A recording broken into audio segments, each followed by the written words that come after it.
Assalamualaikum warahmatullahi wabarakatuh. Selamat malam, salam sejahtera untuk kita semua. Semoga teman-teman semua dalam keadaan sehat walafiat.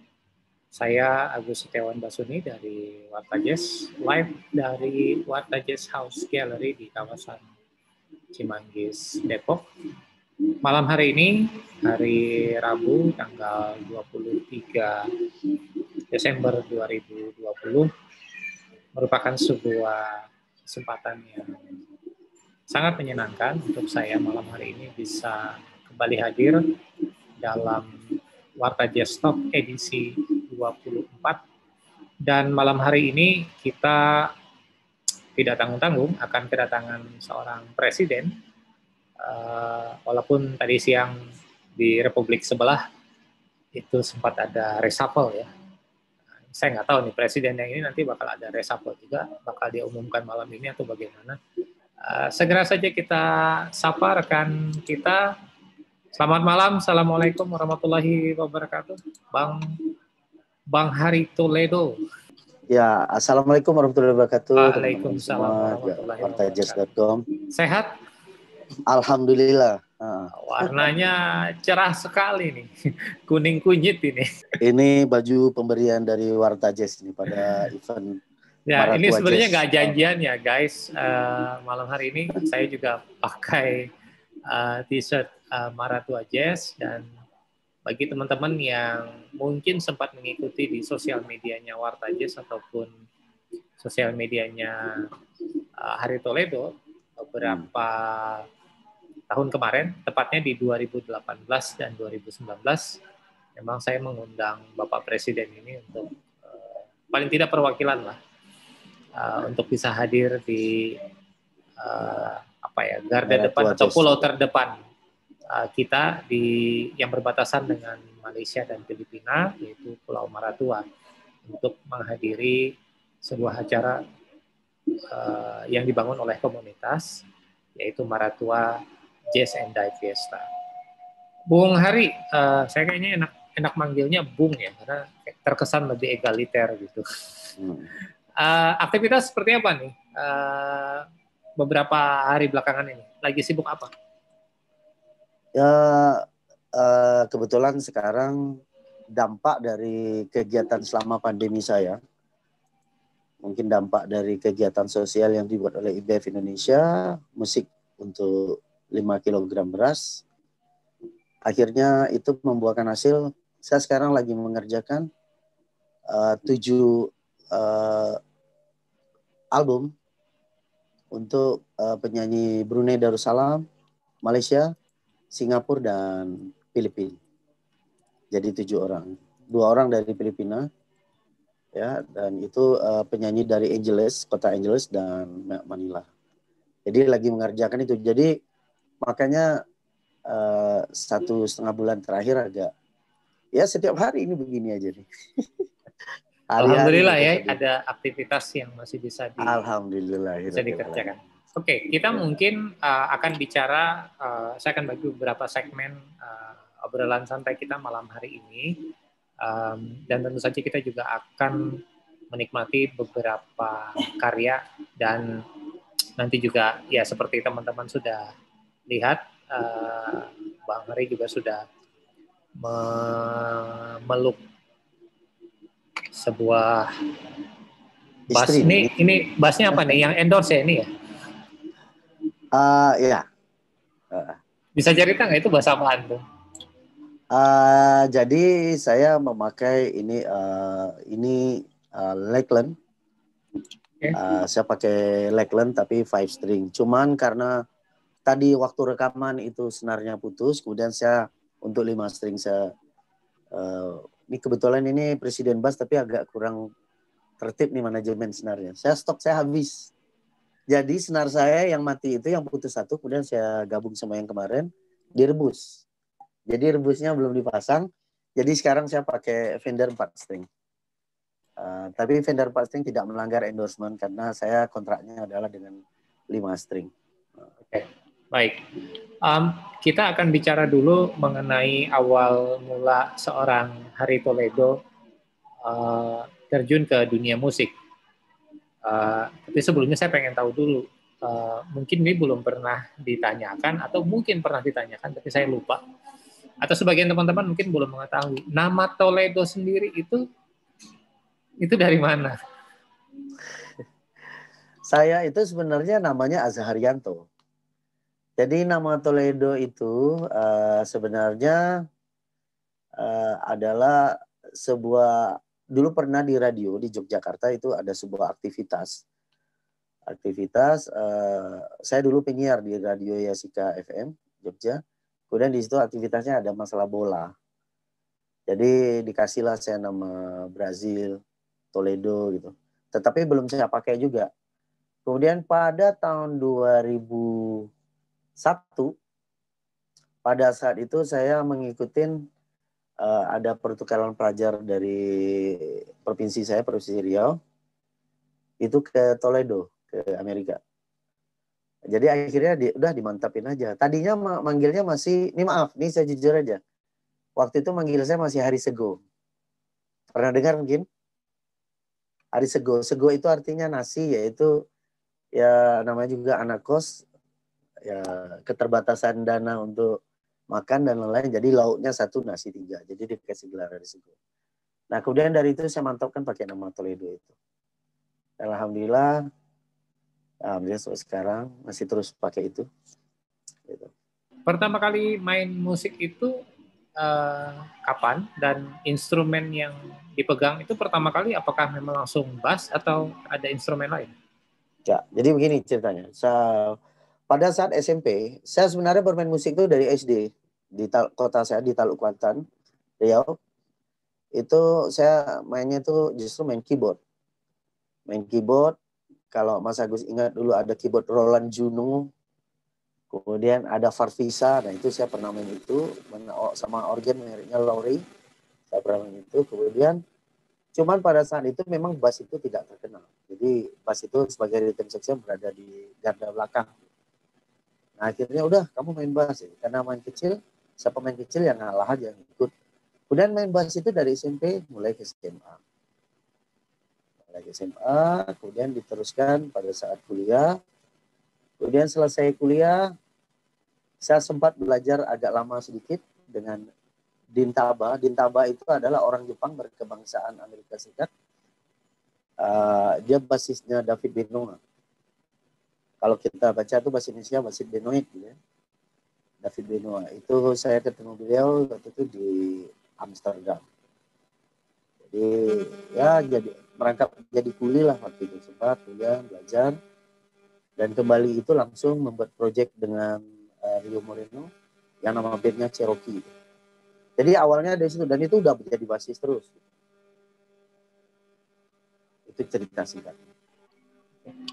Nah, kalau kita bicara soal Cherokee itu kan sebenarnya gagasan awalnya dari siapa? Dari Pak Gita atau dari Rio dan Mas Hari dan kawan-kawan atau seperti apa?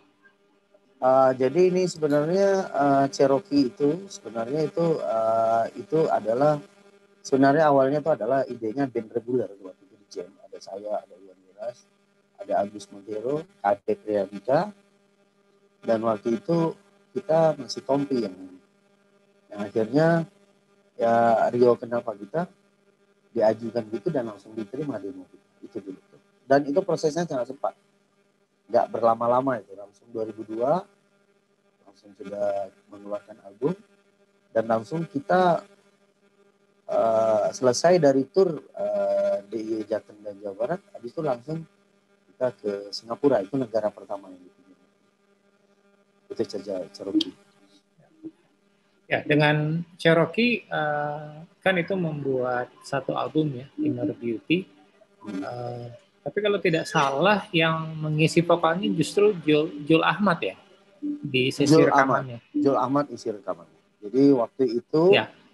Jadi pada saat Cherokee rekaman itu sebenarnya posisi saya waktu itu sudah mulai berkaki dua, tapi berkaki dua itu sebenarnya pada saat itu mungkin Mas Agus ingat saya sempat jadi lama jadi edisionalnya The Groove. Pada saat The Groove tidak ada basis, nah jadi saya mulai sibuk gitu. Kemudian pada saat itu juga saya juga lagi mempersiapkan untuk project album Bali Lounge. Tapi namanya belum Bali Lounge, namanya masih projectnya Ricksmith, gitarisnya Bali Lounge pada saat itu. Dan yang itu kemudian kita sama Tompi mulai gitu. Dan pada tahun setelah proyek saya Cherokee selesai, saya membuat proyek dengan Bali Lounge. Gitu. Tetapi posisi saya tidak keluar dari Cherokee, kemudian saya pindah Bali Lounge, enggak. Tapi dua-dua band ini saya aktif. Ya, tentu kalau kita bicara Cherokee, ini salah satu band yang menurut saya pada periode tahun 2000-an awal itu, pada saat itu tidak banyak ya yang punya color seperti Cherokee. Martian pada saat itu kan lagi kayaknya Indonesia itu lagi revive. Ya. Setelah era fusion ya, 90-an tuh fusion banyak sekali. Orang-orang udah mulai lari ke standar jazz gitu. Dan saya ingat betul Mbak Devi baru pulang juga dari Jerman dan sudah mulai mengajar ya dengan musik dayanya gitu ya. Lalu kemudian banyak talenta-talenta baru yang hari ini menghiasi belantika jazz, dan tidak cuma jazz sebenarnya, belantika musik Indonesia banyak sekali teman-teman muda yang dulunya itu ikut kursus salah satunya yang dibuka oleh Deviana. Nah, pilihan style yang diambil oleh teman-teman di Cherokee itu memang karena tadi sudah ngikutin style dari masing-masing, atau sebenarnya ada satu arahan tertentu, entah dari Pak Gita mungkin atau dari teman-teman yang lain barangkali. Jadi Cherokee itu kan tadi kita regular jam, kita baik lagu jazz rock, Latin jazz, Brazilian, kemudian juga beberapa lagu standar. Pada saat kita masuk dengan industri, Pak Gita menyarankan harus yang easy listening. Kalau kita bawa yang terlalu jazz, begini pertimbangannya. Akhirnya di situ kita buat lagu ramai-ramai dan akhirnya dipilih lagu saya sebagai lagu pojonya. Sebenarnya lagu itu bukan lagu bagus-bagus banget, ya. One Love Forever itu biasa aja, sama pop gitu. Cuman sama teman-teman Cherokee dibuat begitu, akhirnya loh, gue bingung. Kalau lagu gue jadi oke ya gitu. Nah, itu. Jadi akhirnya lagu saya yang dipilih, minta persetujuan saya, oke, saya senang banget. Gitu. Karena waktu itu Tompi juga nggak bisa, akhirnya si Zul Ahmad yang isi. Tapi sebelum si Zul sebenarnya sudah direkam sama penyanyi, saya lupa namanya siapa gitu, tapi kawan kita juga, saya agak lupa. Kemudian karena sesuatu dan lain baru diganti sama si Zul. Respon masyarakat waktu itu juga karena dibantu pada saat itu oleh Warta Jazz. Karena Warta Jazz satu-satunya pada saat itu media jazz yang ada di Indonesia, ya, yang saya kenal pada saat itu. Akhirnya responnya di masyarakat, kemudian pada saat kita temu darat, setiap kita tur, responnya lumayan oke, lumayan bagus di era itu. Kita akan nikmati dulu satu karya dari Hari Toledo, judulnya Stay Cool. Tapi nanti sebelum kita putar, saya akan minta Bang Hari untuk menjelaskan sedikit tentang sesuatu di balik karya ini. Namun sebelumnya, buat teman-teman yang baru saja bergabung lewat Facebook, karena sepertinya belum ada yang join di Zoom ya, teman-teman bisa meninggalkan komentar, atau kalau mau bertanya juga boleh di kolom komentar di Facebook Live-nya Warta Jazz, silakan. Dan kalau mau bergabung, bisa kirim WhatsApp juga ke saya di 0819-278-25299 ya. Silakan kalau ada yang mau ditanyakan dengan Bang Hari Toledo. Baik, ini bisa dijelaskan dulu, Stay Cool ini karya yang direkam kapan dan dari album apa? Stay Cool ini sebenarnya ada di album bass saya yang terakhir. Tapi sebenarnya ada di album bass kedua, cuman saya recycle lagi di album Hari Toledo Turbulan Unsur. Jadi saya itu dan itu bisa menjadi musiknya lebih baru lagi. Ya. Tetapi, nah ini tetapinya kenapa? Karena pada saat itu ide ini muncul sebenarnya Stay Cool itu karena pada saat itu biasa, karena masih anak muda, setiap ada ini saya orangnya selalu emosional, setiap ada ini tersinggungan, pada biasalah kalau itu masih muda. Lagu lama ini sebenarnya. Lagu saya buat ini tahun 1997. Nah, jadi waktu itu akhirnya namanya dulu bukan Stay Cool, tapi setelah di Turbulent Offshore saya ganti namanya Stay Cool. Karena apa? Apapun yang terjadi dengan situasi di luar, ayah saya bilang kamu harus selalu tenang, harus selalu ini, harus ini. Makanya saya kasih nama Stay Cool, tetap adem. Gitu. Oke, baik. Kita nikmati sama-sama.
Sedikit aja. Sedikit aja, emang sengaja ini berarti. Kayaknya kita karena perlu. ini di WhatsApp-nya IBF Nasional ini saya ini agak menyanyi pemerintah sedikit. Saya punya gubernur IBF itu ada 34 gubernur IBF se-Indonesia. Pak Pres live dong main gitu. Ya. Gitu. Makanya saya siap-siap pakai bahasa ini. Sih. Itu tadi cuplikan YouTube pada saat saya coaching klinik di Ho Chi Minh di Vietnam. Pada saat itu di konservatorium. Ya, nanti kita akan bicara juga tentang perjalanan karir Hari Toledo di mancanegara ya. Nah, tadi berlanjut dari Cherokee, kemudian kita pindah ke Bali Lounge ya.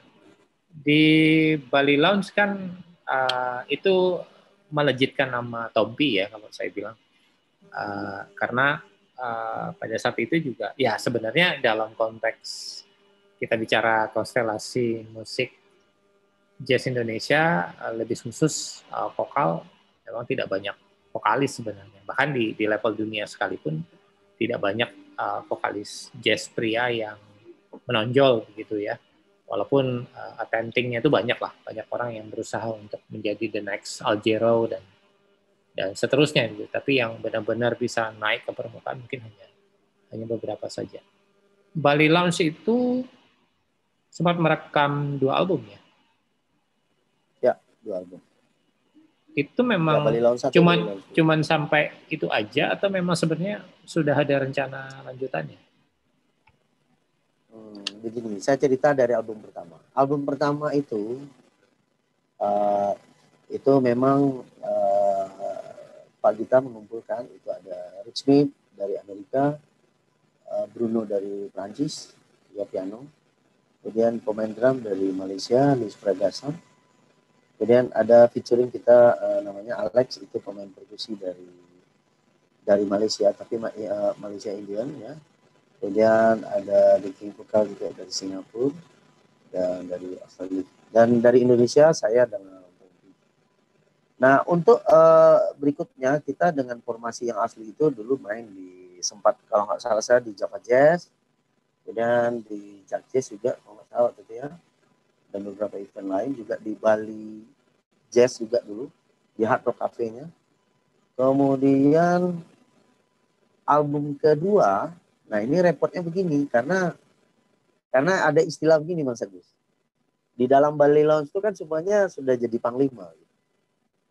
Jadi sebenarnya kalau semuanya panglima itu sebenarnya nggak ada juga nggak bagus. Karena kalau udah panglima ini tentu dia punya prajuritnya masing-masing. Ada di situ ada Hari Toledo and Friend, kemudian Tompi juga sudah punya Tompi dan Grufologi apa waktu itu kalau nggak salah ya. Kemudian Rick Smith juga sudah ada project, Luis Prada Sam dan Asian Beat. Kemudian yaitu Bruno juga dia udah sibuk bolak-balik waktu itu kalau nggak salah saya Prancis, Thailand, Singapura, Prancis, Thailand, Singapura, Prancis, Thailand, Singapura itu. Dan saya juga mulai buat album solo. Nah, jadi mulai tapi yang namanya project ini kan harus tetap berjalan. Akhirnya kita pakai featuring. Waktu itu ada gitaris dari Australia, kemudian pemain pianonya kita ambil orang Indonesia.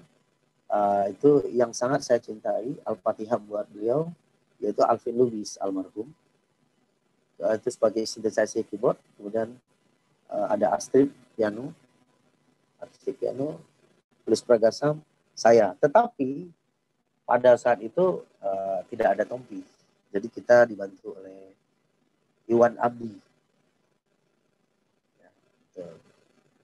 Yang nah, ya, untuk album ketiga ini, kalau progres untuk album ketiga itu sudah ada progres, cuman memang yaitu tadi yang tadi jadi panglima sekarang sudah jadi pang 7. Jadi pang 7 ini kan udah agak naik kelas lagi, makin susah ngumpul. Yang bisa cuman mengumpulkan balilon ini secara tertib, konsekuen dan konsisten. Cuman satu kalimat. Kalau Pak Gita yang telepon semua selesai. Itu saja. Ya kita tahu bahwa Iwan Abdi ya kebetulan juga bernaung di label yang sama ya, di bawah labelnya Pak Gita Wirjawan juga gitu, OPP Music. Dan buat teman-teman yang mungkin tidak sempat mengalami periode membeli CD dengan box set yang spesial itu, di label OPP Music milik Pak Gita Wirjawan juga ada Niall Juliarso ya. Niall Juliarso, ya sempat ada merilis, kemudian ada Zaro juga sempat merilis, Elvin J. Masasya, dan masih ada beberapa lagi yang lainnya gitu. Nah, satu ketika saya lupa 2000 berapa itu ya. Saya pergi ke Thailand, kebetulan memang ada pekerjaan yang harus saya lakukan di sana. Lalu ternyata itu berbarengan dengan Bangkok Jazz Festival ya. Bangkok International Jazz Festival. Bangkok Jazz Festival, dan itu venue-nya lumayan unik karena dia kalau nggak salah itu di depan mall, tapi itu dekat sama halte bus. Jadi kayaknya setiap berapa menit sekali itu ada suara horn, ada suara klakson bus gitu. Kayaknya nggak tahu lah, mungkin sopirnya hampir sama kali, mungkin 11-12 sama kita di sini barangkali ya. Jadi di tengah suasana seperti itu, ya seingat saya sih tahun itu ada Berry Likumahua Project juga kalau saya nggak salah. Cuman Berry itu main saat saya belum tiba di sana, karena kalau tidak salah Bangkok Jazz Festival itu festivalnya berlangsung selama 1 minggu kalau nggak salah ya. 1 minggu.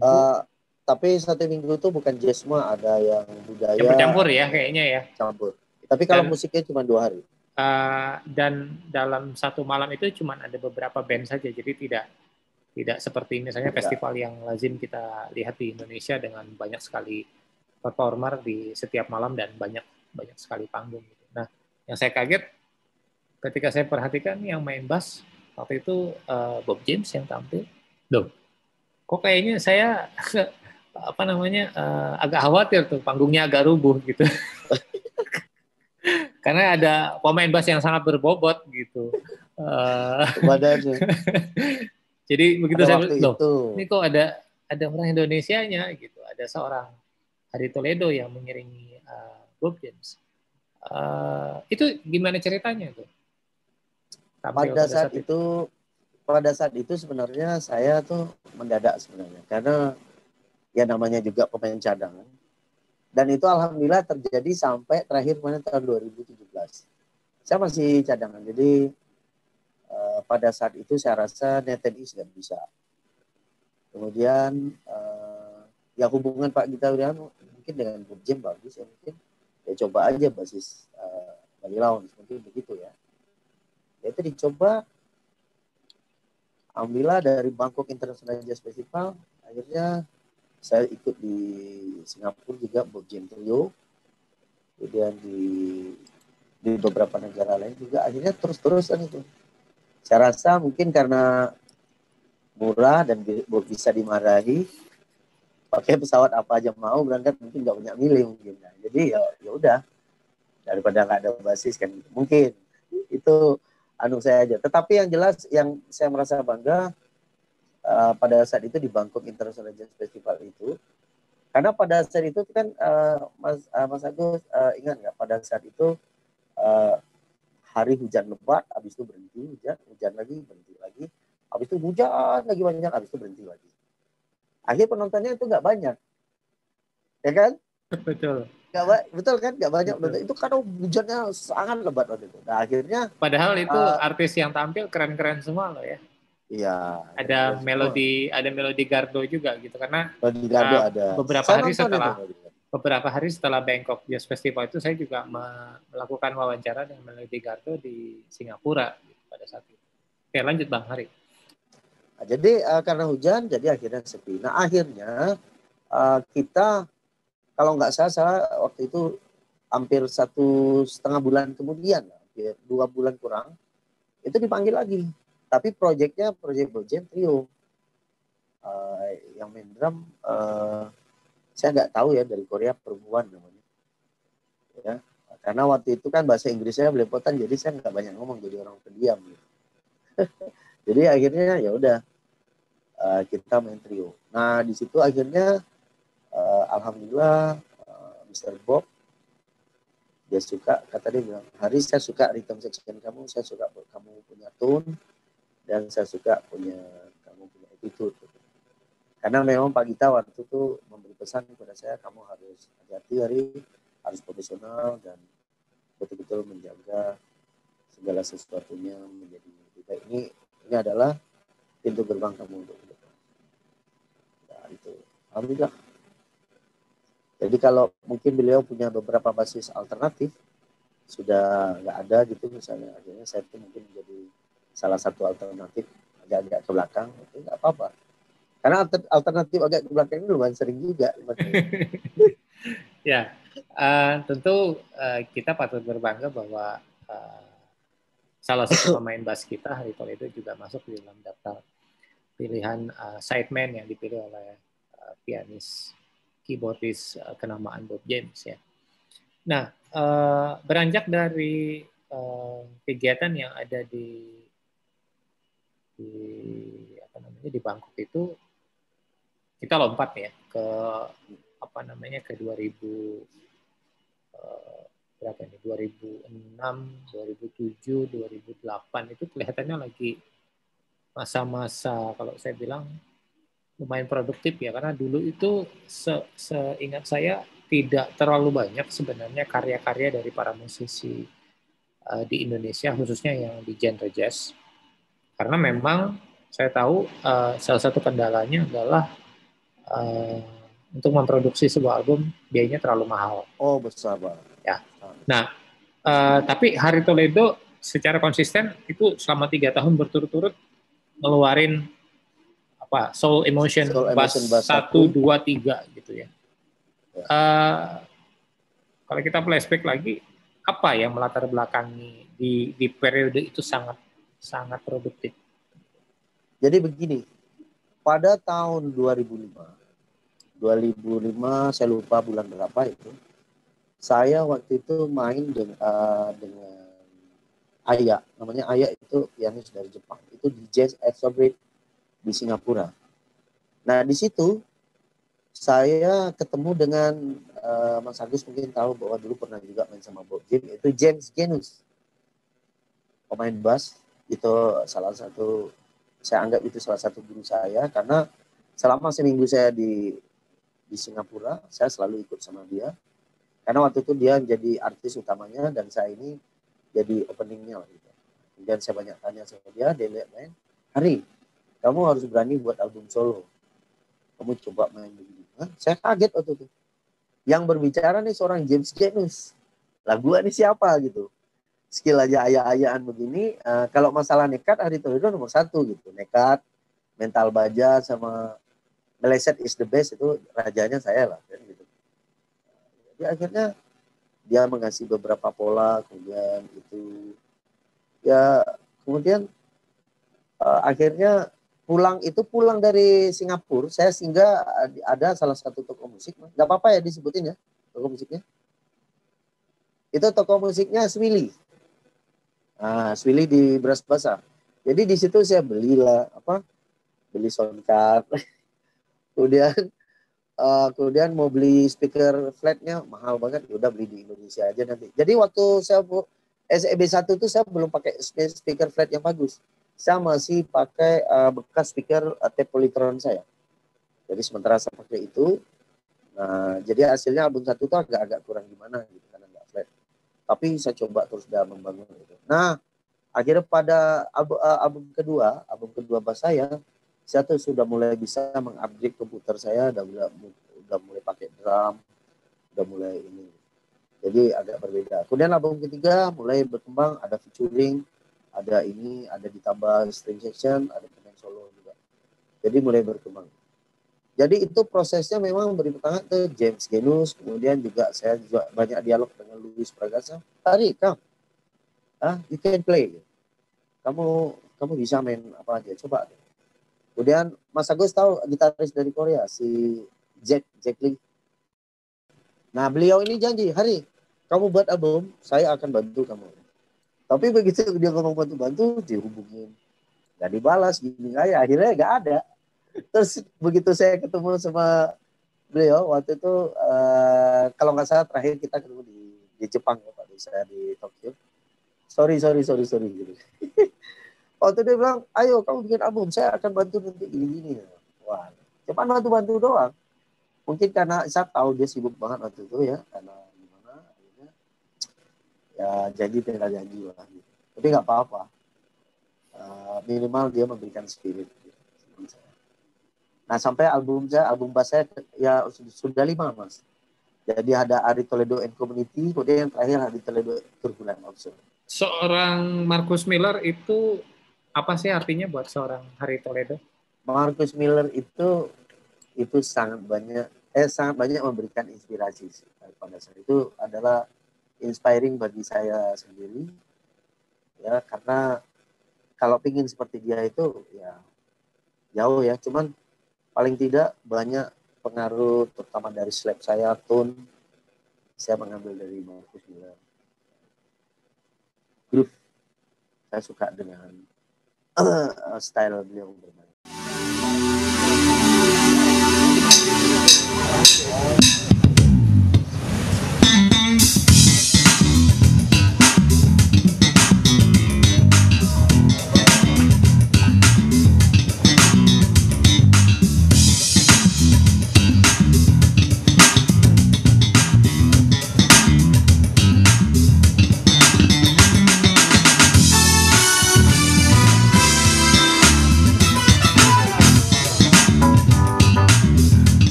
Jadi penampilan yang sangat menarik dari seorang Harry Toledo. Itu penampilan di mana ya itu? Itu pada saat acara itu belum pelantikan, itu pelantikan IBF chapter Mataram, Lombok, Nusa Tenggara Barat. Jadi itu adalah sebenarnya saya ada acara pada saat itu di Bali sebenarnya. Kemudian dibilang, Pak Pres, kunjungi kami dong di sini. Gitu. Jadi akhirnya saya dari Bali datang sana. Tapi statusnya masih belum membawa nama IBF karena itu masih, ya saya masih datang sebagai Harry Toledo. Nah, akhirnya setelah saya mengadakan coaching klinik di situ, judulnya kalau nggak salah mereka kasih nama itu bus di apa gitu. Itu kan tempatnya biasa itu, tapi ramai basis. Nah, akhirnya baru saya tahun depan berikutnya itu akhir tahun tuh, kalau nggak 1 Desember itu, Desember 2016, akhir 2017 saya datang lagi, saya meresmikan IBF chapter Lombok, Mataram, NTB. Oke. Nah, bicara album setelah yang terakhir tadi, masih ada lanjutan karya yang juga direkam atau seperti apa? Ini sekarang saya baru sedang mempersiapkan, ini baru masuk lagu yang keempat. Saya akan membuat rencananya cuma 9 track. Itu akan buat album ke-6 sehari, bulan masuk 6. Yaitu mudah-mudahan tahun 2021 nanti akan keluar.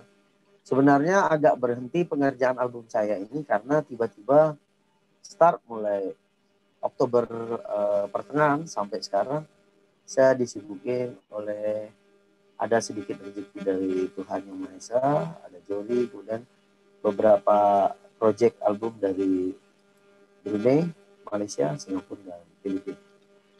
Jadi akhirnya untuk album saya pribadi saya agak stop dulu. Tapi mudah-mudahan nanti saya rasa saya akan buat lagi pertengahan Januari, saya akan mulai lagi biar bisa selesai menjelang Maret. Karena target saya nanti sesudah Lebaran itu akan buat teman-teman yang pengen menelusuri jejak karya Harry Toledo, mereka bisa menyimak di mana ya? Karena kalau kita lihat di Spotify itu kan cuman ada Soul Emotion Bass 2 ya kalau nggak salah. Ya, Soul Emotion Bass 2. Jadi sebenarnya begini, untuk lagu Soul Emotion bass saya, kemudian beberapa project album saya, banyak orang bertanya kenapa nggak ada di digital store dan gitu-gitu ya. Karena saya dengan manajemen ingin kita agak ada perbedaan pendapat sedikit kemarin itu dengan publisher kita, ya, tapi tetap dalam situasi persahabatan. Akhirnya kita fair-fairan, itu tidak usah, dan akhirnya saya ngambil keputusan dengan manajemen, ya, kita akan mulai pada tahun 2020 dengan album yang baru. Okay. Jadi Soul Emotion Bass dan Harry Toledo Community, dan ini kan ada 3 publisher, ada 3 label. Nah, ini memang peraturannya bla bla bla, akhirnya biar semuanya jadi asik, ya sudah, tidak usah. Oke. Dan banyak juga ada lebih dari, kalau nggak salah saya lebih dari 50 lebih video yang saya di YouTube akhirnya ditarik lagi sama mereka. Karena memang ya itulah. Tapi semuanya baik kita berbeda pendapat, tetapi kita di luar tetap sebagai teman, sebagai sahabat. Jadi untuk sementara waktu buat teman-teman yang pengen menikmati karya Harry Toledo, apa alternatif yang tersedia? Alternatif yang tersedia itu di YouTube banyak sekali ya. Itu saya di beberapa negara tur, kemudian di sosial media saya, kemudian juga banyak proyek-proyek saya, itu proyek idealis saya ada bersama label dari Sri Lanka, saya produksi itu Luna Castro, itu penyanyi jazz dari Argentina, kemudian yang ada juga yang dari Luis Campos dari São Paulo, Brazil, kemudian ada juga sama San Bastian, Prancis, yang juga dulu pernah di Indonesia, juga beberapa teman di New Zealand dan Malaysia dan Singapura. Itu bisa di Google banyak, di Google banyak. Nah, cuman teman-teman, saya rencana program tahun ini kita manajemen saya punya, kita akan banjiri di digital store itu seluruh karya. Oke, kita akan tunggu karya-karya dari Hari Toledo di digital distributions, dan tentu saja juga mungkin kalau masih ada physical album yang mungkin masih bisa dipesan, masih ada nggak sih sebenarnya atau udah sold out semua? Sold out semua, alhamdulillah. Oke. Semua udah sold out. Sekarang kita akan beranjak ke satu fase di mana tadi sudah sempat sedikit disinggung aktivitasnya terbang ke sana kemari ya. Tiba-tiba seorang Hari Toledo tuh luar biasa sibuk gitu. Bayangin aja, saya minta jadwal Zoom itu dari bulan apa itu ya? Baru dikasihnya sekarang.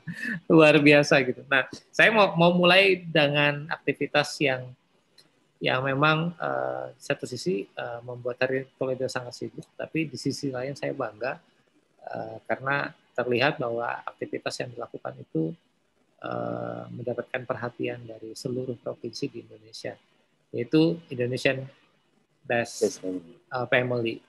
Ini awal mulanya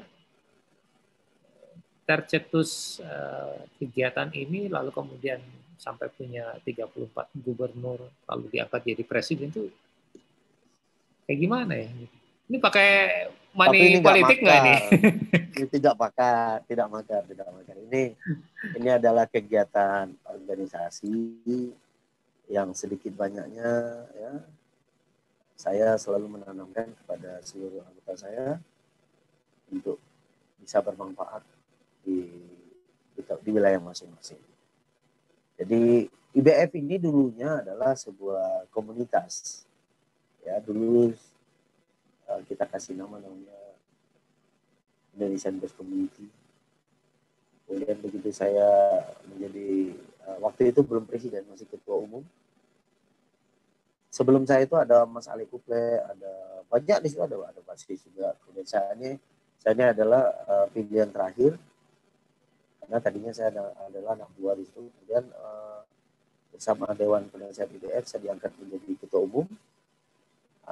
Dan pada saat itu 1 tahun berjalan, 2 tahun berjalan dengan model seperti ini, dengan gaya komunitas ini, lebih banyak menurut saya pribadi, maaf ya, itu banyak hal-hal yang hanya jalan di tempat, kemudian kita tidak bisa ekspansi, kemudian di situ lebih banyak hal-hal yang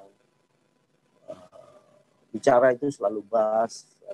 Akhirnya saya punya ide, organisasi ini harus komunitas ini harus dijadikan organisasi BAS yang terbuka untuk umum dan universal. Makanya saya ganti namanya menjadi IBF, Indonesian Bass Family. Jadi ini adalah organisasi BAS yang di dalamnya juga ada departemen piano, keyboard, juga ada departemen drum, perkusi, departemen elektrik dan akustik gitar, departemen vokal, departemen Puspenkom, Pusat Penerangan dan Komunikasi IBF, kemudian Eduklik, Edukasi dan Cleaning, kemudian juga ada Humas kita, ya, dan di situ akhirnya saya mengembangkan itu. Jadi akhirnya kita mulai berkembang sejak Jabodetabek, kemudian mulai buka chapter di Bekasi awalnya, kemudian diteruskan. Nah ini selamat malam ini hadir Gubernur IBF chapter Banjarmasin, Kalimantan Selatan di depan kita, Pak Soki. Kemudian akhirnya pada tahun 2014 saya akhirnya merubah pemerintahan IBF itu. Pada saat itu masih Jabodetabek dan sekitarnya, baru masuk jauh. Saya merubah menjadi presidensial. Karena apa? Perlu struktur yang keras. Karena Mas Agus memimpin musisi ini itu tidak gampang, Mas Agus. Jadi musisi ini harus dibenturin dengan sebuah sistem hierarki. Makanya saya bangun pemerintahan menjadi presidensial. Di bawah presiden itu ada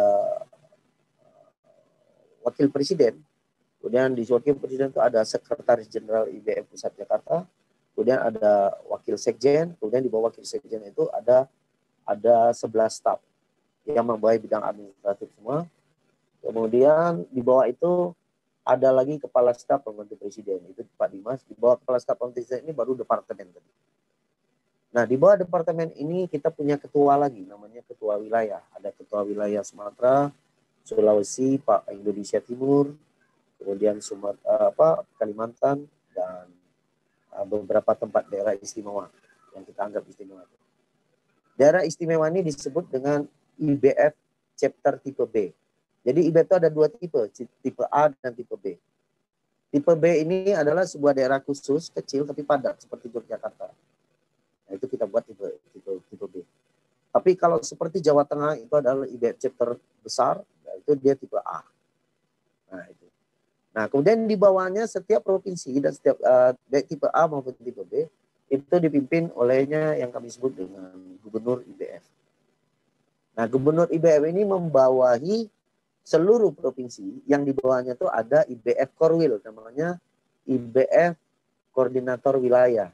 Nah, itu kami panggilnya di bawah gubernur itu adalah Bupati IBF Koordinator Wilayah tingkat 2. Jadi ya itu yang paling rendah. Jadi dari tingkat 2 dia akan ikut ke dalam sistem yang ada di bawah gubernur, kemudian gubernur melaporkan ke bawah sekjen. Nah, keputusan tertinggi di Indonesia adalah Presiden IBF Indonesia. Dan alhamdulillah kita IBF ada dari Sumatera sampai ke Papua. Ada semua. Alhamdulillah. Jadi gitu Mas. Oh, dan satu lagi Mas Agus, kita juga dapat ini dibolehkan, boleh dikatakan resmi atau enggak resmi, saya bikin enjoy aja. Setiap kita keluar negeri ada Pak Pres, buat dong IBF yang ada di sini. Makanya kita juga punya perwakilan di Malaysia, ada di Johor, Kuala Lumpur, kemudian ada di Kinabalu, kemudian ada di Miri, ada di Singapura, kemudian ada juga di Manila, Mindanao, dan Angeles, kemudian ada di Thailand, ada itu simpatisan kita lah. Jadi mereka orang-orang Indonesia yang ada di sana, tapi ya pengen diakui sebagai IBF. Begitu saja. Baik. Lebih tepatnya itu simpatisan saja. Ya, ya. Ya, kebetulan sudah bergabung dengan kita ada ini gubernur mana tadi? Kalimantan Selatan. Ya, IBF chapter Banjarmasin. IBF chapter ini tipe A. Oke. Chapter Saya mau coba tanya, ini boleh nanti diaktifkan dulu mikrofonnya, Bang Pak Gub, panggilnya Pak Gub aja, Mas, nggak apa-apa. Pak Gub di on kan gitu. Oke. Halo. Ya. Saya mau tanya, ada berapa banyak anggota di Kalimantan Selatan ya? Oh ya, Assalamualaikum Pak Agus Setiawan. Waalaikumsalam. Banjarmasin. Ini kita IBF Banjarmasin Kalimantan Selatan baru dilantik kemarin Pak, tanggal 22. Jadi sementara ini kita kepengurusan anggota masih ber-8 orang. Kedepannya akan kita coba perluasan lagi. Baru Pak, masih bayi Pak. Ini adalah IBF yang paling kecil, paling bungsu. Terima kasih sudah bergabung dengan kita di sesi Warta Jestok malam hari ini. Saya juga ingin menyapa beberapa teman yang sudah meninggalkan komentar. Rupanya tadi saya salah melihat screen, saya lihat screennya di akun pribadi saya. Pantesan nggak keluar komentarnya gitu. Di komputer sebelah saya lihat lumayan banyak. Saya bacakan dulu beberapa. Yang pertama ada Mas Boy Gumilar Krishna. Keren slappingnya katanya. Ini tadi malam kebetulan beliau juga kemarin ya ada satu Warta Jazz Monday Lounge juga sempat hadir. Lalu kemudian ada Bang El Gulo, mantap Mas Hari, salam. Lalu kemudian ada Rita Kusuma Wardani, salut banget Mas Coach Hari Toledo, sehat selalu, sukses untuk Warta Jazz. Lalu kemudian tadi saya sempat lihat ada beberapa yang tidak memberikan komentar tapi kasih emoticon nih. Terima kasih udah berinteraksi. tercatat di sistem saya ada 106 orang dengan 20 interaksi yang terkoneksi dengan kita pada malam hari ini. Selain tentu saja ada beberapa teman-teman yang juga sudah bergabung di aplikasi Zoom bersama saya dan Bang Hari Toledo beserta teman-teman yang lain. Oke, kita lanjut. Ya, setelah tadi dengan IBF tentu makin sibuk dan kemudian masuk ke tahun 2020 pasti udah banyak rencana dong ya. 2020. Ya, 2020 ini banyak sekali rencana, tapi sepertinya harus ditunda. Mungkin ada yang dibatalkan atau di reschedule ke tahun berikutnya. Apa yang rencana-rencana yang sudah dibuat yang mestinya bisa dieksekusi tahun ini? Sebenarnya diceritainnya agak berat, tapi campur-campur sedih, tapi saya sekarang sudah tenang ya. Sudah bisa menerima situasi ini dengan lapang dada. Terakhir itu bulan Maret tanggal 8 itu adalah gagalnya program saya pertama dengan Indonesian Street Jazz Festival. Itu ada Devian, ada kawan-kawan saya di situ, ada Mas Biji juga. Karena waktu itu keluar surat pertama dari Gubernur DKI Jakarta untuk tidak mengadakan keramaian dan seluruh acara ditunda. Akhirnya kita cancel tanggal 8 itu. Sementara Indonesian Street International Jazz Festival itu yang kita buat di Jalan Sudirman, dari teman-teman dari Johor Bahru Malaysia sudah datang, kemudian dari teman saya dari Mauritius sudah datang, kemudian ada si Tony Wilson dari Australia sudah sampai ke Indonesia. Kemudian pada saat pembatalan itu baru aja teman saya baru mendarat dari Insen itu dari Singapura, baru saja mendarat. Kemudian yang on the way yaitu itu teman saya yang dari Phuket, Thailand, transit di Singapura. Kemudian saya kabarin ke dia, saya bilang saya harus memberitahu kamu bahwa ini sudah gagal, bagi ini alasan COVID-19. Akhirnya dia tidak terus ke Jakarta, transit di Singapura, kemudian saya kirim uang untuk beli tiket balik kembali ke Phuket. Yaitu. Kemudian Maret, April harusnya saya 30 April itu adalah International Jazz Day. Itu saya bermain di Uzbekistan. Itu bersama teman saya Rashid. Itu di sebuah, saya lupa apakah itu provinsi atau negara bagian, lupa saya namanya. Ada di situ. Pokoknya yang berbatasan langsung dengan Eropa waktu itu. Lupa saya namanya. Jadi itu batal. Kemudian Mei itu saya mengunjungi rencananya 3 negara, New Zealand, Melbourne, kemudian dengan Singapura, itu juga batal. Kemudian program saya yang bulan Juni itu saya ada 2 negara, yaitu Malaysia dan Belanda. Itu saya ada acara di Kerkrade. Kerkrade itu adalah kota kecil yang berbatasan dengan Aachen, Jerman. Itu juga batal. Kemudian bulan Juli saya 2 negara juga, yaitu acara lanjutan dari Sri Lanka, Colombo International Jazz Festival di Sri Lanka dengan Nepal. Itu untuk yang kedua kalinya saya, karena 2 tahun sebelumnya saya pernah datang sana, kemudian diulang lagi pada tahun 2020. Itu di Kathmandu Jazz Festival di Nepal, itu juga batal. Kemudian bulan Agustus, ini ceritanya batal semua nih, Mas. Nggak ada prestasinya nih, batal semua. Seharusnya saya ada rekaman beberapa minggu dengan teman saya, itu di Singapura, itu juga batal di Singapura. Nah kemudian ada lagi, masih ada September, itu saya harusnya bersama Hisao Sakano, saya program di tahun 2019 itu harusnya main di downtown di Tokyo, di Jepang. Saya main dengan beberapa musisi dari Jepang, itu juga batal. Kemudian ada beberapa negara lagi di Oktober, November, dan Desember. Dan yang terakhir, yang sedih itu seharusnya tanggal 3 November saya berada, seharusnya kalau tidak ada COVID, saya berada di Budapest, di Hungaria, untuk yang ketiga kalinya itu, di sebuah klub jazz, tapi itu juga batal. Kemudian tahun baru di Langkawi, Malaysia, tahun ini, alhamdulillah mungkin itu belum rezeki saya dan keluarga juga batal. Ya, tentu. Jadi itu.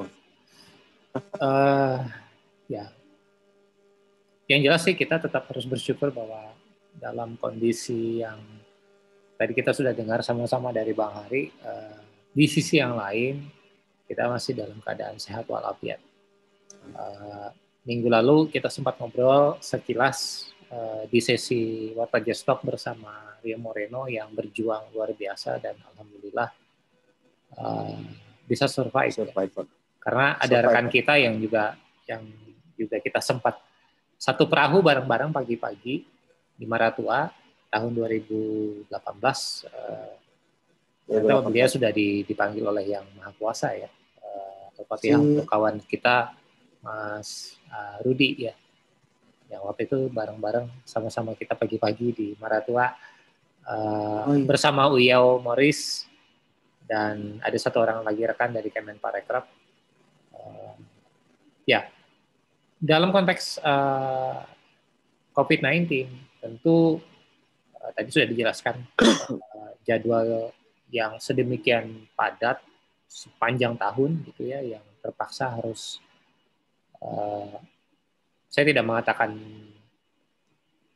dibatalkan, tapi mungkin akan di reschedule ke tahun-tahun mendatang, insya Allah. Mudah-mudahan.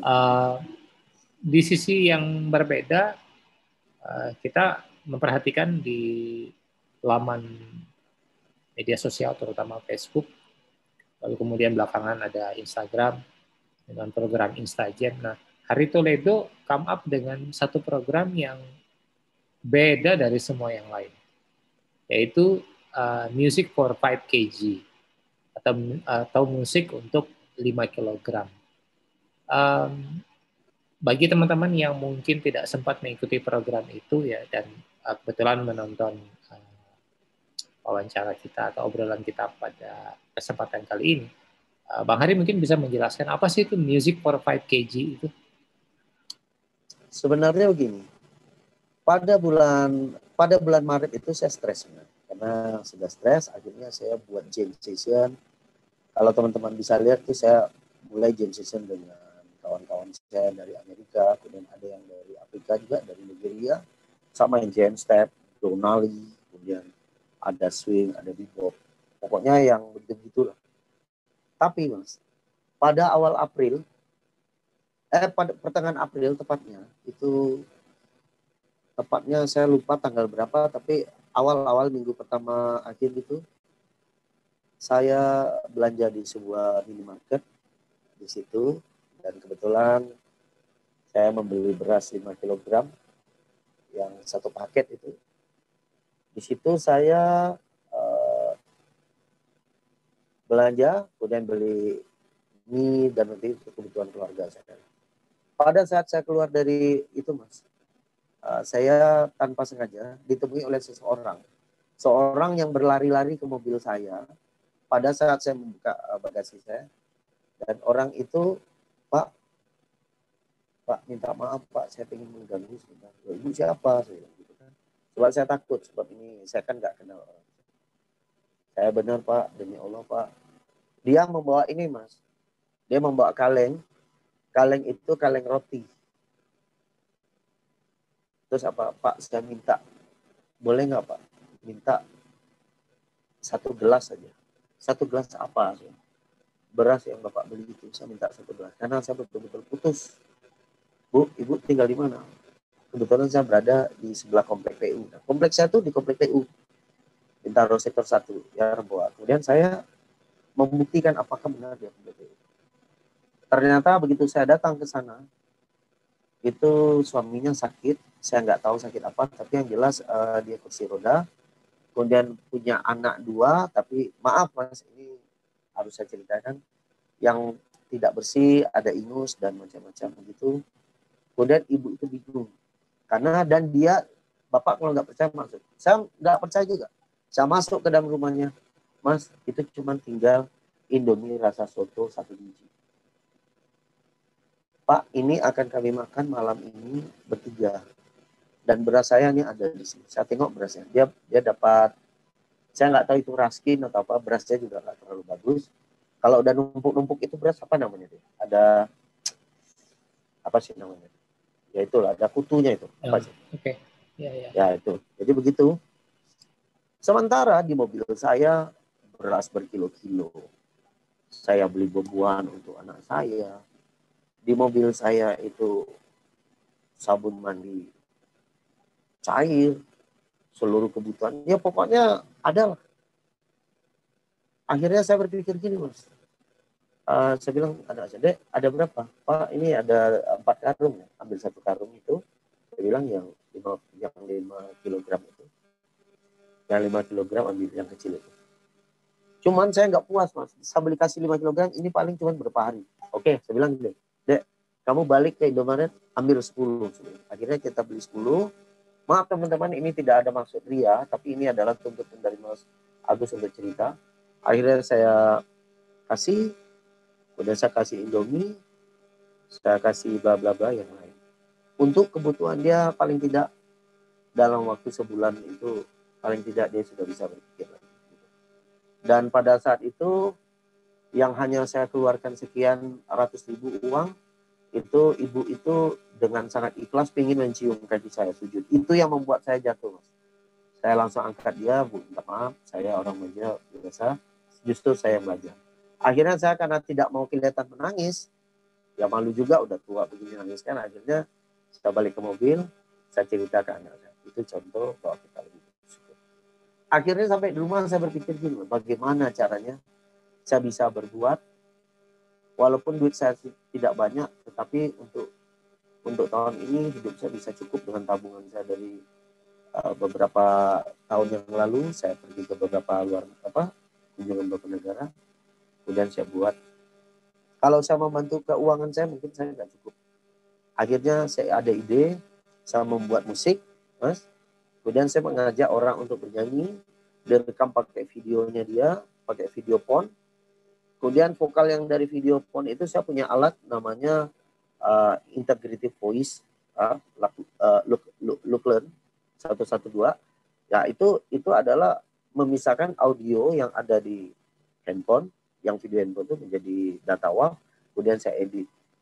Kemudian setelah diedit, data itu saya campur dengan musik saya, di mixing, kemudian dicampur lagi dengan gambar video tadi. Akhirnya saya campur dengan saya main keyboard, saya main bass. Nah, lagu ini saya tawarkan ke seluruh kawan-kawan saya, kolega saya dalam negeri, luar negeri. Responnya belum ada. Kemudian minggu kedua, respon mulai ada. Mas, saya kirim 15 kg beras. 15 kg beras ini, Mas, itu ada 3 macam caranya. Yang pertama, dia bisa mendistribusikan sendiri langsung dengan dia kirim bukti foto atau video ataupun notification kepada saya atau kepada manajemen saya. Yang kedua, kalau dia tidak mau repot, dia boleh memberikan uang kepada IBF terdekat di wilayah tempat dia atau langsung beras, nanti IBF yang akan mendistribusikan. Tapi dengan memberikan nomor register bahwa itu betul uangnya dan jumlah berasnya sekian. Yang ketiga, boleh dikirim ke IBF Pusat Jakarta langsung. Nah, dan itu akhirnya sebulan respon. Kemudian ikut, ada Tompi juga ikut, ada teman-teman juga, ada Sidai penjahitan ini. Teman saya dari Kalimantan, ada juga banyak, ada Uci Nurul, ada Iwan Wirat, dan ada juga Hedi Yunus, ada juga kemarin Hedi Yunus, tapi nggak jadi tayang karena waktu dia kena COVID. Ada siapa?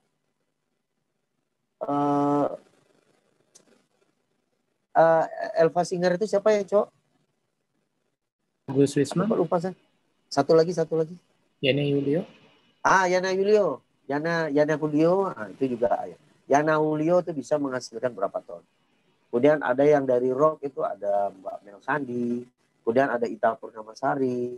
Kemudian yang dari luar negeri itu ada yang dari Irlandia Utara, dari Inggris, Amerika, dari Amerika ada 2 artis, Z, kemudian ada Jessica, dari Malaysia banyak banget, dari Brunei banyak banget, Singapura banyak banget, Filipina banyak banget, Thailand banyak banget. Akhirnya ada sampai dari Kamerun, kemudian juga ada Nigeria, ada dari Madagaskar. Nah, ini mendunia jadinya.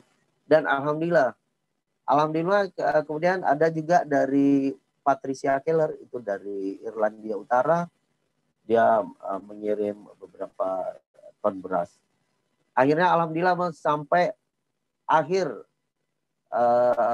tepatnya awal September itu kita mendistribusikan di seluruh wilayah Indonesia melalui MBF Indonesia itu sekitar 310,5 ton seluruh Indonesia.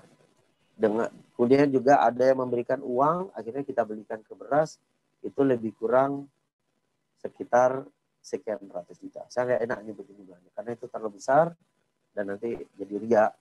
Tapi yang jelas semuanya di bawah kendali Sekretaris Jenderal dan seluruh gubernur Indonesia dan seluruh staf saya.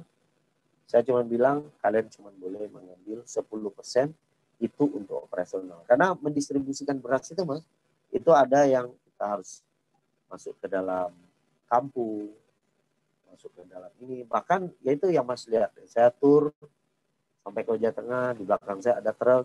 Ya, truk itu isinya beras. Kita kasih. Sehingga di sini kita titip ke IBF ini, nanti mau kasih ke kelurahan sana. Sampai kita ke Jawa Timur, Magetan, Madiun, sampai Surabaya, yang terjangkau. Kalau yang Sumatera, saya sampai ke Kota Bumi. Nah, sisanya yang lain kita kirim via pos. Nah, itu via pos itu kita mengambil dana sedikit. Ya itu, alhamdulillah banyak yang ikut ya dan bisa menghasilkan nilai besar. Akhirnya Oktober, November sekarang itu saya dikasih mungkin balasan dari Tuhan. Terima kasih ya Allah. Saya dikasih beberapa proyek dari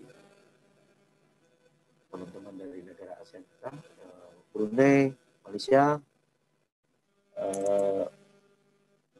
Singapura dan Filipina. Ya, alhamdulillah ada rezeki sedikit. Baik. Bisa untuk bayar uang sekolah anak saya. Sangat inspiratif sekali dan tentu keberhasilan seorang Hari Toledo tidak lepas dari doa seorang ibu ya. Dan kemarin baru saja kita sama-sama memperingati. Tentu ada sebagian yang mengatakan bahwa kita tidak hanya setahun sekali ya memperingati atau memberikan perhatian kepada ibu kita. Tapi saya ingin mendapatkan klarifikasi langsung dari seorang Hari Toledo, selain tentu kalau teman-teman mengikuti sosial medianya dia akan terlihat gitu ya bagaimana perhatian seorang Hari dengan ibunda tercinta.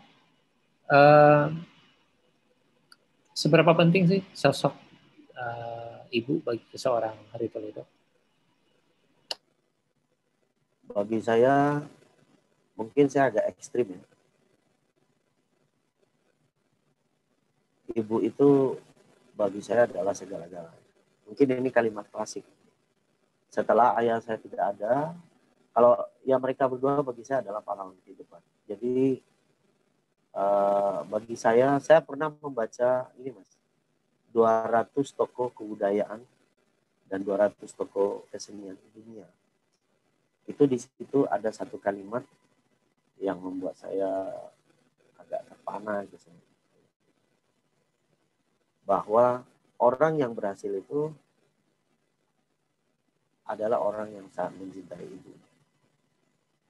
Karena saya percaya banget, pada saat ibu saya mendoakan saya, itu langsung direct.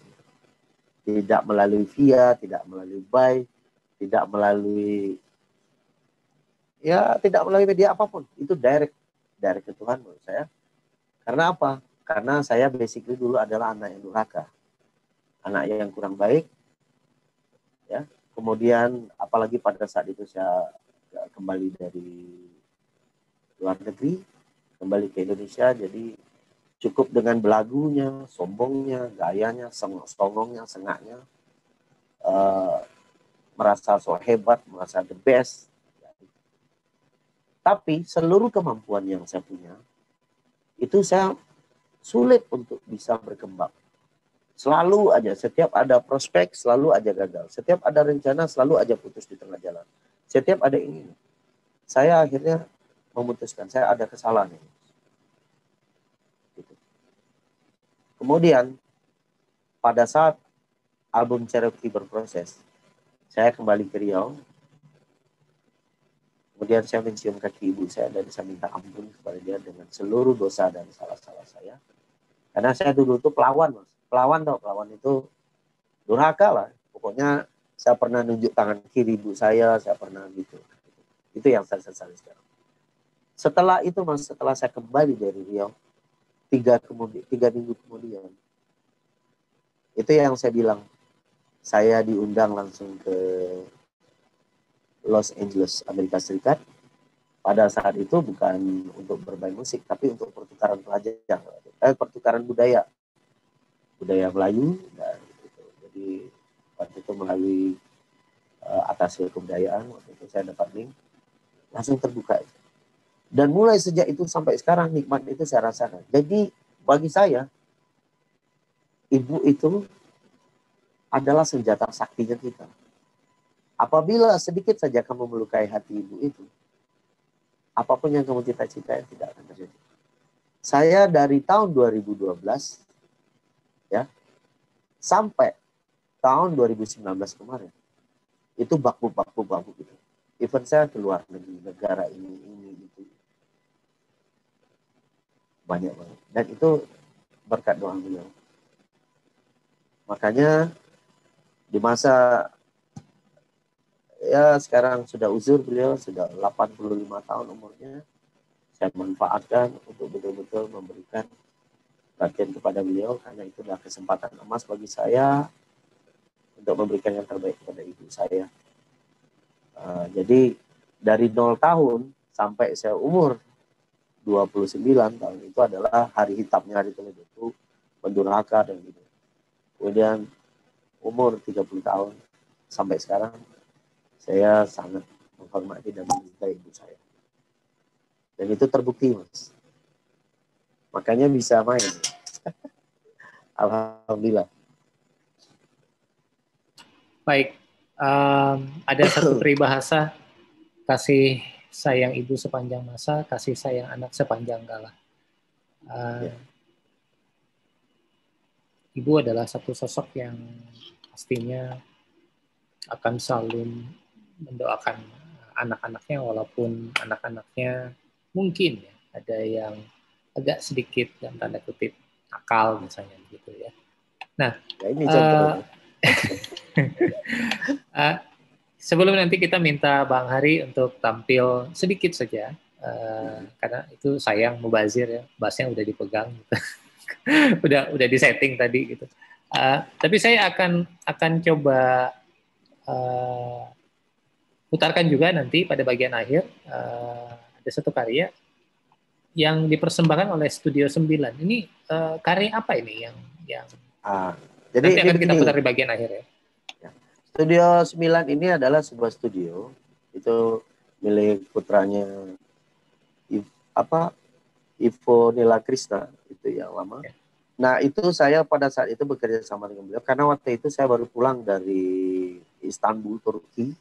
Waktu itu saya tur Eropa, ya. Kemudian terakhir negara itu saya dari Rusia, itu akhirnya ke Turki. Nah di Turki itu saya membuat yang namanya Turkish Line. Saya suka dengan jalan-jalannya Istanbul itu. Suka banget. Gimana gitu, dibilang gede, jalannya enggak gede, dibilang kecil juga enggak. 1 biji kertas saja enggak ada. Bersih banget. Itu satu. Yang kedua, kenyamanan. Itu jadi begini, jalan kaki aja asik di Turki itu asik jalan kaki. Jangankan kalau transportasi umum oke lah, public transportasinya oke, bagus itu. Tapi saya lebih senang jalan kaki. Dan saya juga nggak tahu kenapa saya sangat terkesan dengan Turki. Akhirnya saya membuat lagu namanya Turkish Line. Jadi ada unsur minor timur tengah sedikit, ada unsur. Itu namanya progress line. Tadi katanya mau coba main sedikit gitu. Nah, ini saya mau kasih kesempatan, mau main apa silakan. Nah, jadi teman-teman, saya akan coba main dengan Stay Cool, lagu saya dengan aransemen terbaru. Ini akan saya recycle ulang di album saya yang terbaru nanti. Nah, ini dia, kita dengar ya.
Luar biasa, seorang Hari Toledo, Presiden IBF Indonesia. Bicara tentang tadi proyek sudah disampaikan, sedang rekaman ya dengan beberapa artis dari beberapa negara. 2021 apa planningnya? Ini baru planning ya, baru planning. Mudah-mudahan ini berjalan. Dan saya juga minta dukungan sudah dari beberapa instansi termasuk rekan-rekan dari Radio Republik Indonesia dan beberapa link dari beberapa usahawan dan juga ini baru rencana. Mudah-mudahan habis Lebaran kalau situasinya aman sentosa dan semuanya bisa berbaik ya, tetap dengan pelaksana standar COVID, saya akan menggelar dari IBF Indonesia. Itu kita akan memakai nama daerah namanya Neltuk itu di Sukabumi. Itu di pantai di Geoparknya itu kita akan buat IBF International Jazz Festival. Jadi saya sudah menghubungi beberapa teman saya, Malaysia, Singapura, Prancis, Australia, Amerika, Filipina, Thailand, dan terakhir kemarin Jepang. Itu sudah, tapi saya bilang ini kita baru bicara kasar aja dulu, karena mengapa saya minta dari jauh-jauh hari, karena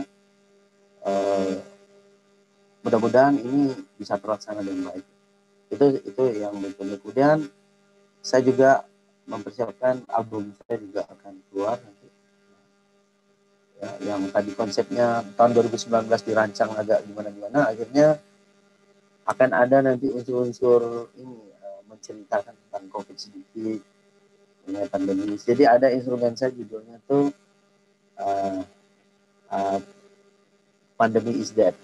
Saya mendoakan itu. Jadi itu doa saya dan bagi saya agar dia cepat pergi dari kehidupan kita ini, agar kita bisa beraktivitas.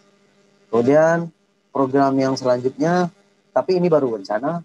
Yang jelas saya sudah mengumumkan di sosial media saya akan pergi ke Sri Lanka, kemudian Uzbekistan, Nepal, dan New Zealand. Itu baru program rencana. Kalau semuanya baik-baik saya akan berada di sana, tapi kalau memang itu belum rezeki, akhirnya belum. Kita lihat aja nanti. Oke, tapi yang sangat ngotot itu Sri Lanka.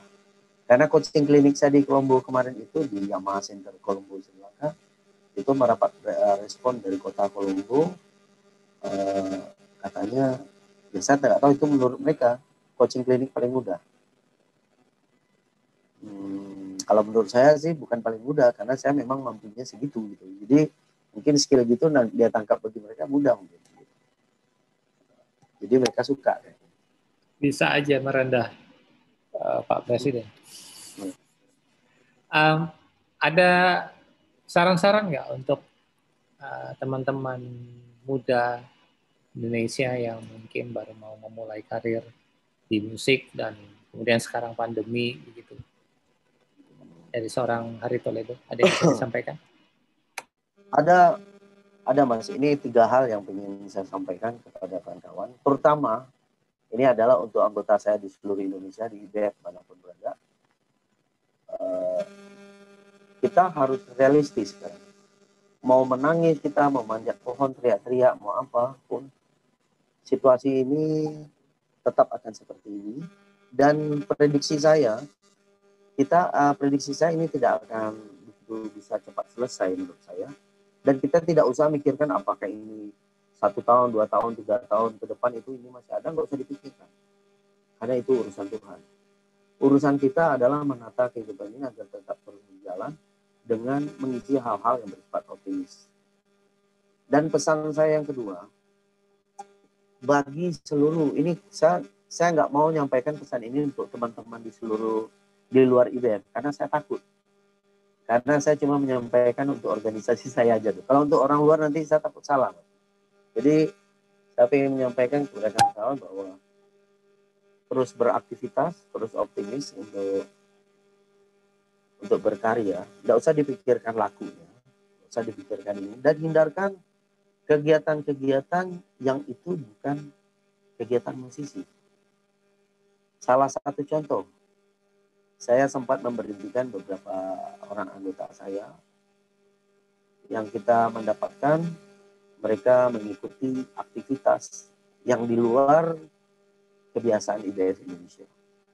Kita nggak usah sebutkan aktivitas itu apa, tapi aktivitas itu sangat menyimpang dari ADART dan aturan tambahan, kemudian juga itu kesepakatan bersama dari IBF Indonesia mengikuti aktivitas yang lain gitu ya. Dan pada kutip, nah itu akhirnya kita stop, kita benarkan ya, itu sebagai risiko karena IBF Indonesia tidak saya benarkan untuk bersaing dengan siapapun. Isinya cuma berkarya, berbuat. Kalau tidak bisa bermanfaat untuk orang lain, bermanfaat untuk diri kita sendiri. Itu paling tidak. Oh, tapi saya tidak bisa berbuat apa-apa, Pak Pres. Saya tidak bisa. Gini. Jangan berbuat apa-apa. Lakukan hal yang lain yang membuat kamu enjoy. Karena apa? Enjoy itu adalah imun. Apabila kamu panik dengan pandemi ini, kemudian memikirkan ini, kemudian muncul hal-hal yang negatif, itu banyak banget. Setan itu akan selalu setiap detik. Jadi menurut saya, ya ini nasihat klasik sebenarnya. Dan itu saya lakukan, saya selalu memberikan contoh kepada anak-anak kami di Indonesia dimanapun berada untuk selalu beraktivitas. Salah satu contohnya ya seperti kemarin pidato elektoral presiden, sekjen IBF, bahwa apa yang dilakukan oleh presiden seperti saya selalu membuat jori, jazz on RRI, beras 5 kg beras, kemudian kita mengunjungi beberapa panti asuhan, tapi dengan tetap dengan COVID, kita ngamen mas, tapi memang saya perintahkan kepada IBF seluruh Indonesia untuk tidak usah memvideokan. Karena kalau video nanti kamu riak. Lakukan apa yang bisa. Dan ada juga anggota kami yang melakukan belajar online. Kemudian uangnya kami potong 2,5%. Dan uang itu kami kumpulkan walaupun tidak banyak. Kami berikan kepada orang yang memerlukan yang di sekitar kita. Nggak usah muluk-muluk, harus panti asuhan. Nggak usah. Untuk mencari orang miskin itu paling mudah sekarang. Keluar dari rumah, belok kiri, belok kanan, jalan lurus ke depan. Lebih dari 1 kilo pasti ketemu. Jadi nggak usah muluk-muluk harus kemana. Nah itu. Jadi saya ajarin gitu. Kemudian yang terakhir satu mas, yang nomor 3, teman-teman untuk mulai belajar melek teknologi, bahwa sekarang itu digital performance, digital entertainment, dan digital aktivitas recording bermusik kita itu sangat diperlukan sebuah pengetahuan. Kan banyak yang hal-hal tidak harus melalui handphone mahal atau apapun. Seperti program 5 kg beras. Ada seorang penyanyi di daerah pelosok. Itu dia cuma pakai handphone harga 700.000. Tapi saya bisa mengedit itu dia bagus. Karena apa? Karena yang penting edit itu bukan alat yang bisa, tapi kemauan kita untuk mengolah equalizing. Kemudian kita mampu meletakkan aransemen itu harmoninya, misalnya ini soundnya kurang bagus, vokalnya kurang bagus gitu, musik kita kecilkan, jadi biar dia kita kasih kemudian agak dikompresi ya, model-model gitulah. Jadi bagi teman-teman yang ingin tahu caranya itu boleh tanya ke saya langsung. Karena apa? Bukan berarti handphone murah itu kita tidak bisa beraktivitas enggak. Yang tidak bisa beraktivitas itu adalah orang yang sudah tidak bernyawa, tidak bisa. Tapi selagi nafas ini dikasih gratis sama Tuhan, jangan pernah berhenti. Dan ini perintah saya kepada seluruh jajaran saya, anggota saya, anak-anak kami tersayang, IBF Indonesia dimanapun berada. Dan kalau memang masukan dari saya ini berguna untuk orang di luar IBF, teman-teman dari luar pendengar tadi, ya alhamdulillah, silakan dipakai. Tapi ini saya tidak mengajarin orang lain ya mas. Ini saya menasihati anak-anak buah saya gitu. Mudah-mudahan yang lain kalau memang itu berguna bisa dipakai. Oke, baik. Terima kasih. Kembali di laman Facebook Warta Jazz, saya bacakan ada dari Rina Marlina. Sukses selalu Mas Hari Toledo. Lalu kemudian ada Mas Agung. Memang suka merendah dia tuh Om. Agung siapa tuh? Pasti kenal lah Agung siapa lagi. Itu Agung, Nanti dibaca Agung aja. Basis itu. Nanti dibaca aja. Pasti kenal gitu. Oke, tak terasa kita sudah lebih dari 1,5 jam ngobrol santai aja sebenarnya, tidak terlalu apa ya, maksudnya satu tema-tema yang mungkin terlalu rumit untuk dicerna gitu ya. Tapi mudah-mudahan apapun yang kita obrolkan pada malam hari ini memberikan satu gagasan, satu ideas, sebuah catatan barangkali buat siapapun yang menyimak Warta Jazz Talk edisi 24 bersama Hari Toledo pada malam hari ini. Sebelum saya menutup, saya mengucapkan terima kasih banyak. Pertama tentu saja untuk Pak Presiden, IBF Indonesia, Hari Toledo, dan juga tadi ada beberapa kawan yang sempat join ke sesi Zoom kita. Dari Banjarmasin tadi sempat ngobrol sedikit, yang lain saya belum sempat tanya, udah keburu live. Dan dari laman Facebook, saya mencatat ada berapa banyak ini koneksinya, ada kurang lebih 300-an ya tadi saya lihat, ada 232 persisnya yang terekam oleh sistem dan ada 49 interaksi. Terima kasih banyak buat teman-teman yang sudah berinteraksi, dan video ini tentu saja akan tersedia juga di Warta Jazz Channel di YouTube, sehingga Anda bisa juga menikmati obrolan kita ini di YouTube anytime Anda perlukan. Sebelum kita tutup, saya pengen dapat satu closing statement dari Hari Toledo, singkat, padat, setengah menit. Silakan. Setengah menit, ya. 1. Sebagai musisi yang baik, belajarlah dari kesalahan. Kesalahan itu, semua kesalahan dan kekurangan dan keburukan itu sebenarnya ada pada saya. Jadi saya ini adalah musisi yang punya latar belakang yang sangat salah. Makanya setelah itu, begitu saya menjadi pimpinan tertinggi dari sebuah organisasi ini, saya akhirnya memberikan contoh kepada seluruh sahabat saya bahwa kalau untuk mencari satu hal yang salah, kalian nggak usah lihat orang lain, lihat diri sendiri. Jadi saya bilang jangan anak-anak untuk melakukan kesalahan. 1, sayangi ibu kamu, hormati bapak kamu. 2 ini kamu lakukan, percayalah kepada saya. Kenapa? Saya pernah melakukan ini, hal itu akan terbuka lebar apabila kamu kreatif, apabila kamu positif, dan selalu melakukan hal-hal yang bisa bermanfaat minimal untuk orang sekitar. Jadi, akhirilah hidup kamu pada saat diri kamu berguna untuk orang. Itu bagi saya. Baik, terima kasih banyak sekali lagi Hari Toledo. Teman-teman semua, kita sudah berada di penghujung Warta Jazz Talk edisi 24 malam hari ini. Saya Agus Setiawan Basuni, sekali lagi mengucapkan terima kasih banyak dan mohon maaf apabila ada kata-kata yang mungkin kurang berkenan. Mohon dibukakan pintu maaf yang seluas-luasnya.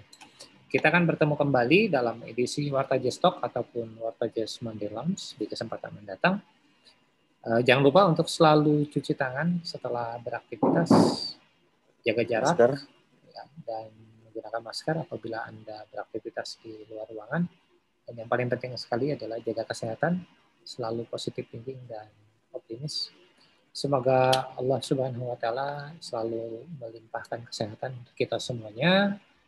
Dan ya, kita sama-sama berdoa agar COVID-19 ini bisa segera cepat berlalu, sirna dari muka bumi, sehingga kita bisa kembali beraktivitas, mengunjungi teman-teman, saudara, sanak famili, dan tentu saja menikmati salah satunya musik yang kita sukai. Saya Gustiawan Basuni dari Warta Jazz House Gallery di kawasan Cimanggis. Mengucapkan terima kasih dan sampai jumpa. Assalamualaikum warahmatullahi wabarakatuh. Dan kita sambut pada bagian ujung ada sebuah video dari Studio 9 bersama Hari Toledo. Selamat menikmati dan selamat malam.